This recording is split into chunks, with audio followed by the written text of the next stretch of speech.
So what next for Julian Nagelsmann? Well, he was photoed as a youngster wearing a Spurs shirt, so we know what that means. He is odds on then to be the next Spurs manager coming in at 11 to 10 on Ryan Mason. Of course, we discussed in the past, Pochettino to go back. Interesting, Luis Enrique is in the betting at 16 to 1.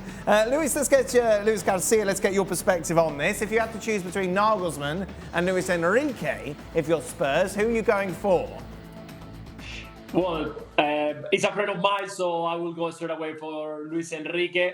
Why would you want to do that to your mate, Luis? He used to be a friend of mine. There you go. Daniel leaving. I know. I understand what you mean, but I think it's a great job to arrive there. Even though with everything that happened during all many years and stuff, I think it's a fantastic club. And Luis Enrique has got everything to be successful there. He's got that energy, he's got that attitude, he's ready to fight. I think he's got the experience to build something very unique there at Tottenham. So it could be a fantastic choice. It's been rumored also to that link Luis Enrique with Atletico de Madrid, but right now Atletico Madrid is doing very well, so I'm expecting Simeone to stay another year at least at Atletico de Madrid. And yeah, it could be. I mean, I understand that there is a lot of managers for the position, but definitely Luis Enrique is now doing a race cycling far away, is focused on enjoying that moment. But definitely, I'm sure that he's going to be ready. He wanted, because I remember when he ended up his career in Barcelona as a player, he wanted to get ready, learn English. He went to Australia to learn English to get ready for the opportunity when he come from Premier League. So I would love to see that option happening, because definitely I think there is a top manager. Despite a superior resume, obviously Nagelsmann is favourites ahead of the likes of Luis Enrique. Jules, is this an inevitability?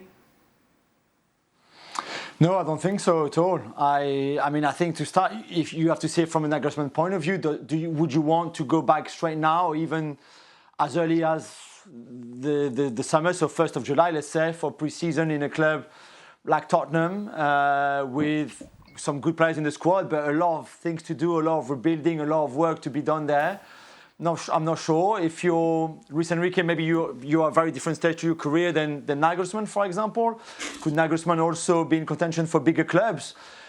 There are also rumours about maybe Real Madrid, for example, if Carlo Ancelotti leaves, to have Nagelsmann on the shortlist with others, of course, like Tuchel was potentially on that shortlist, but Nagelsmann could be as well. So certainly, if you're Nagelsmann, you don't take a decision right now. There's no need. Go back to your skiing trip to Austria, finish those holidays that you paid for that you had to be cut short, and then take your decision. But there's no rush. But if you're Spurs, of course you see and you think like, hey, this is maybe another candidate that we can add to the list and is worth interviewing for sure. Well, thank you very much for watching ESPN on YouTube. For more sports highlights and analysis, be sure to download the ESPN app. And for live streaming, premium content, and let's not forget as well, ESPN FC 7 days a week. Subscribe to ESPN+.